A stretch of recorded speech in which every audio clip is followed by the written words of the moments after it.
UP TET 2019 class 1 to 5। Question कह रहा है निम्नलिखित में से कौन सा कथन सही है। तो देखते हैं कौन सा कथन सही है। इसमें 3-4 स्टेटमेंट दे रखे हैं। जैसे सबसे पहले स्टेटमेंट है सबसे छोटी अभाज्य संख्या 1 है। सबसे पहले तो अभाज्य संख्या क्या होती है? अभाज्य संख्या वह संख्या होती है जो या तो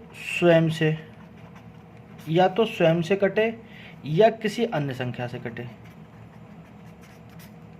किसी अन्य संख्या से ना कटे। अभाज्य संख्या क्या होती है? जो स्वयं के अलावा किसी और संख्या से ना कटे, वो कहलाती है हमारी अभाज्य संख्या। पहली संख्या क्या होती है? तो सबसे छोटी अभाज्य संख्या 1 है। वही कह रहा है 1 जो है वो सबसे छोटी अभाज्य संख्या है। ये स्वयं से तो कटती है, बात सही है, लेकिन ये दूसरी संख्या से जो है वो खुद स्वयं से कटेगी दोबारा। मतलब स्वयं से कटना और दूसरी संख्या से कटना, ये दोनों बात एक हो गई। जैसे अज्यूम करो 2 के मैंने अज्यूम करा, ये 1 से कटती है और फिर 2 से कटती है, बस इसके अलावा किसी से नहीं कटेगी। तो जो स्वयं से तो कटे और उसके अलावा 1 से कटे। 1 से तो सारी संख्या कटती हैं, लेकिन बस स्वयं से कटे। तो हमने क्या कहा है? अभाज्य वह संख्या होती है जो 1 के अलावा किसी और से ना कटे। कहने का मतलब है 2 हमेशा 2 से डिवाइड होगा या 1 से होगा। 1 से तो सभी संख्या हो सकती हैं, लेकिन जैसे हमने 4 मान लिया, हमने क्या मान लिया? 4। तो ये 2 से तो कटेगा, 4 से भी कटेगा और 1 से भी कटेगा, यानी 3 से कट रहा है। तो वह अभाज्य संख्या वही होती है जो स्वयं के अलावा किसी और संख्या से ना कटे, लेकिन 1 से तो सभी कटती हैं, ये कॉमन है। ठीक, अगला क्या कर रहा है? अगला कह रहा है एक भाज्य संख्या विषम हो सकती है। भाज्य संख्या, अब सम संख्या क्या होती हैं? जो संख्या 2 से कट जाती हैं वह सम हो जाती हैं, 2 से नहीं कटती हैं वह हो जाती है हमारी विषम।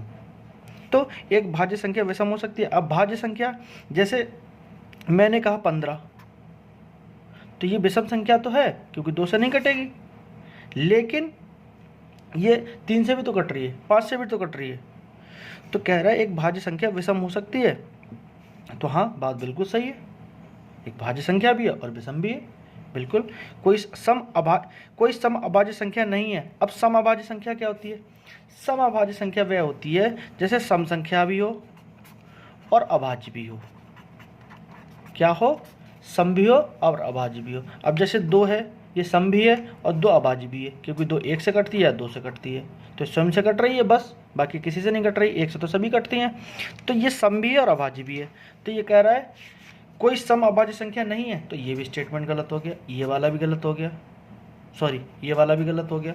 ये एक स्टेटमेंट हमारा यही सही हो रहा था। अगला स्टेटमेंट क्या है? 2 अभाज्य संख्या को 1 पर सदैव अभाज्य संख्या होती है। अब 2 अभाज्य संख्या ले लो, जैसे 3 ले ली हमने, अभाज्य है, और 7 भी अभाज्य है, क्योंकि 3 3 से कटेगी, 7 7 से कटेगी, और 7 और 3 10 बनेगा, तो इसका योग 10 हो गया। ये सम संख्या आ रही है। हाँ, कह रहा अभाज्य संख्या होना चाहिए, और जबकि 10 ये तो सम संख्या, ये 2 से कटती है और 5 से भी कटेगी। तो हमारा ऑप्शन कौन सा सही है? Option B is correct. Thank you. Video अच्छी लगी हो तो चैनल को सब्सक्राइब करें और वीडियो को लाइक करना ना भूलें।